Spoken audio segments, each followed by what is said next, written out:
जुड़ चुके हैं। शंकर पायलट अभिनंदन अपनी सरजमीन पर कदम रख चुके हैं, वापस आ चुके हैं। आज उनका क्या कुछ शेड्यूल रहेगा?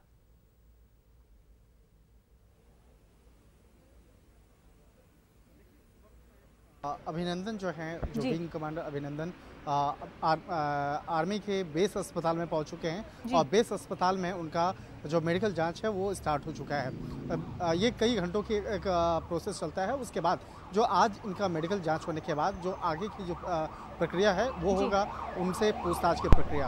और पूछताछ की प्रक्रिया में कई ऑफिसर्स होंगे और कई राउंड में पूछताछ होगी। हालांकि उस पूछताछ की जो प्रक्रिया होती है उसे डीब्रीफिंग कहते हैं। डीब्रीफिंग इसलिए इम्पोर्टेंट है क्योंकि इस मामले में जो पूछताछ की प्रक्रिया होगी कि किस तरह के पाकिस्तान में जब उसको गिरफ्तार किया गया तो उसके बाद किस तरह से बाकायदा पूछताछ की गई, कौन कौन से लोग थे, कितने लोग पूछताछ की प्रक्रिया में थे, इन तमाम मामलों पर पूछताछ की जाएगी। और इस मामले में जानने की कोशिश की जाएगी कि आखिर किस तरह के जो सूचना वो जानना चाहते थे। तो इन तमाम मामलों में उससे पूछताछ की जाएगी। और आगे की अगर बात करें, आज मेडिकल की अगर बात की जाएगी तो मेडिकल की जो जांच हो रही है वो उसमें भी कुछ विशेष तरीके जांच हो रही है, जिसमें कि उनके पूरे बॉडी का स्कैन होगा। बॉडी स्कैनिंग के साथ साथ में उनका जो बैकबोन है वो उसका एक जांच होगा, एमआरआई होगा और डिजिटल जो एमआरआई है वो होना है। क्योंकि उसके ये पता चलेगा कि प्लेन से गिरने के बाद, नीचे जंप करने के बाद कहीं उनके बॉडी के इंटरनल पार्ट में चोट तो नहीं लगी। क्योंकि एक जो पायलट होते हैं, पायलट का ये सब तमाम जब तक वो मेडिकल जांच के प्रक्रिया से पूरी नहीं होती है तब तक उनको विमान चलाने की इजाज़त नहीं होती। हालांकि इतना स्पष्ट है कि महीना 2 महीना तक कभी उनको विमान चलाने की इजाज़त नहीं दी जाएगी। लेकिन वो मेडिकल प्रक्रिया सबसे पहले प्रक्रिया होगी।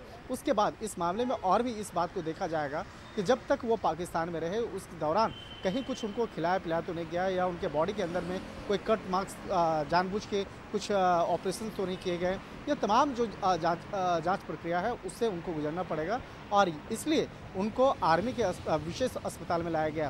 हालांकि शुरुआती तौर पे कहा जा रहा था कि उन्हें आर्मी अस्पताल में लाया जाएगा, यानी आरआर अस्पताल में लाया जाएगा। लेकिन हमारे सोर्स बता रहे हैं इस मामले में कि उनको बेस अस्पताल में लाया गया और बेस अस्पताल में उनका इस वक्त में मेडिकल जाँच की प्रक्रिया शुरू हो चुकी है। और जांच प्रक्रिया के बाद जो आगे का प्रोसेस है, यानी इसका दूसरा प्रोसेस होगा वो पूछताछ की प्रक्रिया होगी, जिसे डीब्रीफिंग कहते हैं। तो डीब्रीफिंग आज के लिए काफ़ी महत्वपूर्ण होने वाली है।